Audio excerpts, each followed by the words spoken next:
If you're a realtor out there, you may have had buyers call you weeks after closing and say, "Oh, I wish someone had warned me." Not because the buyers bought a bad house, but because they made mistakes they didn't even know they were making. So after helping more than 1,400 families buy and sell homes across Northern Illinois, I've noticed the same regrets come up over and over again. These aren't mistakes you realize during the showing. They're the ones that sneak up on you after you've already unpacked the boxes. Today, I'm sharing the 6 biggest home buyer regrets I see every year, along with how exactly you can avoid them. So let's jump in. If you're new here, I'm Jamie Herring with the Herring Homes team, and I help buyers and sellers throughout Lake County and Northern Illinois, Cook County, Southern Wisconsin, and we help navigate one of the biggest financial decisions you're ever going to make. Every week, I am here sharing practical real estate advice, local market insight, home tours, and tips to help you make smarter decisions, whether you're buying your first home or your forever home. Now let's get into the top 6 regrets that home buyers have. Regret number 1, buying too much house. This happens quite a bit. A buyer gets approved for $600,000, so naturally they start shopping at $600,000. Here's the problem. Your lender tells you what you qualify for, not necessarily what you'll be able to be comfortable paying every month. Your lender doesn't know that you like to travel. Maybe you love some expensive luxury bags. Maybe they don't know that you're hoping to have kids and you want to go to one income. They don't know that you might want to remodel the kitchen in a few years or simply sleep better knowing that you have extra money in savings. I remember working with buyers who absolutely loved the house they purchased. It was beautiful. We loved it. But about 6 months later, they had admitted they stopped going out for dinner, they postponed their vacations, and they were stressing over their finances. There's a term in the real estate world that's called being house poor, because every dollar goes towards the house.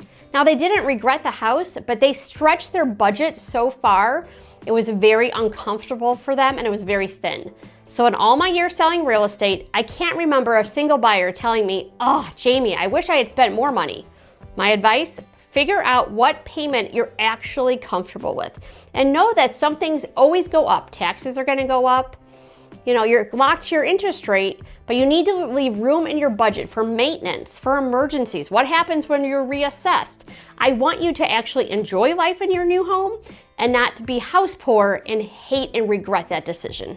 Regret number 2, you fall in love with the house and you kind of forget about what neighborhood it's in. So this is one of my favorite sayings. Don't just date the house, you're gonna marry the neighborhood. If there's terrible neighbors next door and you can tell, they're still going to be there when you close.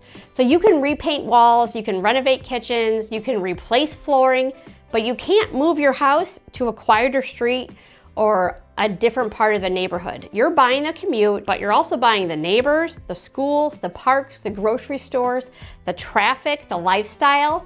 So before you make an offer, I tell all my buyers to drive through that neighborhood in the morning, after work, on the weekend. Listen to it. Is there train noise? It happens in Grayslake, Illinois. Is there heavy traffic? Is there lots of street parking and you don't have anywhere to put your cars when friends come? Do you actually like walking around? If you get the opportunity, introduce yourself to a neighbor. I have found most people are incredibly honest about what it's like to really live there, and often they'll tell you things that no online listing ever will. Regret number 3, underestimating the true cost of home ownership. Most buyers are well prepared for their down payment. They've saved 5, 10, 15, 20%. They know what their moving expenses will be, but then life happens. Maybe the water heater or the furnace quits. A storm damages your fence. The dishwasher dies. Home ownership usually isn't expensive because of one massive repair. It's expensive because of all these little things that keep adding up. And I will tell you, I've been a homeowner for a long time. There's always something new.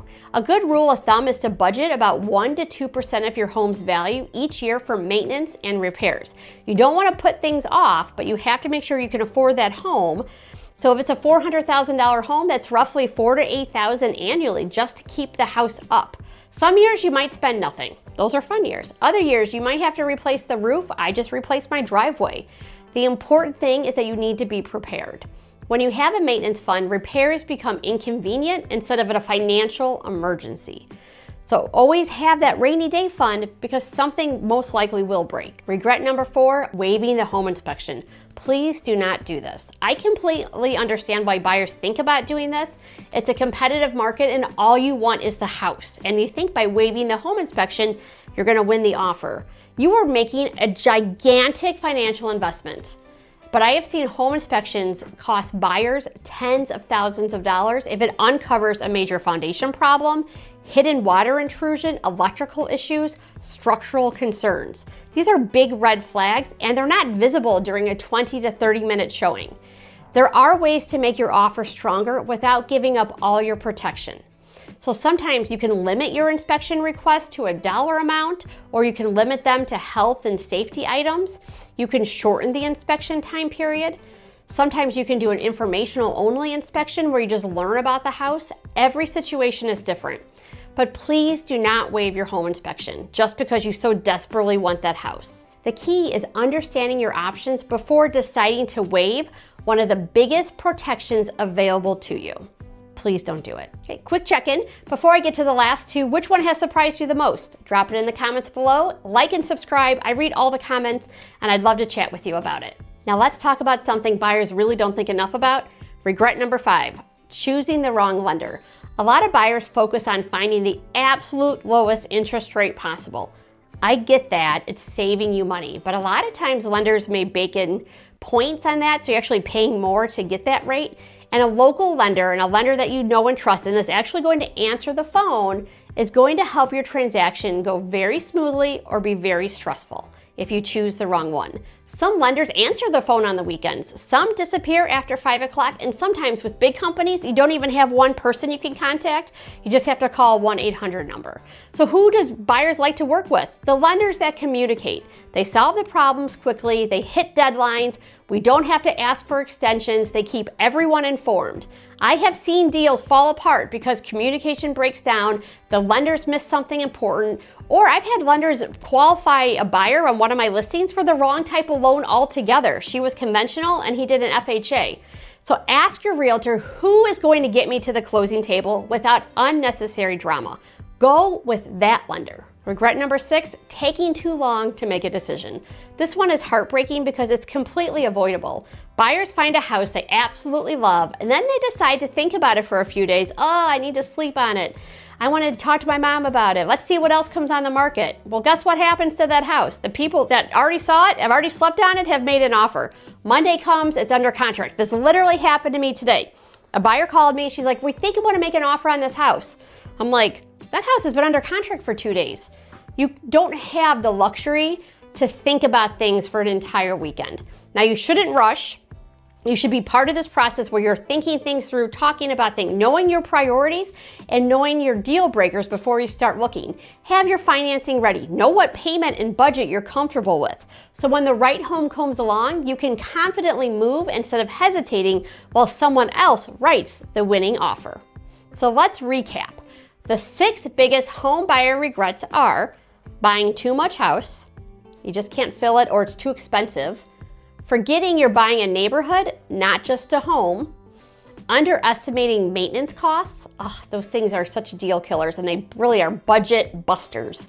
Waiving inspections without understanding the risks, choosing the wrong lender, and waiting too long to make an offer.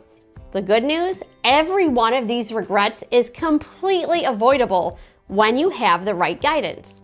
If you're thinking about buying or selling in Lake County or Cook County or Northern Illinois or Southern Wisconsin, please reach out to my team. You can go to realtorjamie.com or message me here. We would love to help you with your home buying or home selling in the future. And if you like this, like and subscribe. I keep going up on the subscriber list and it's because of you. So thank you.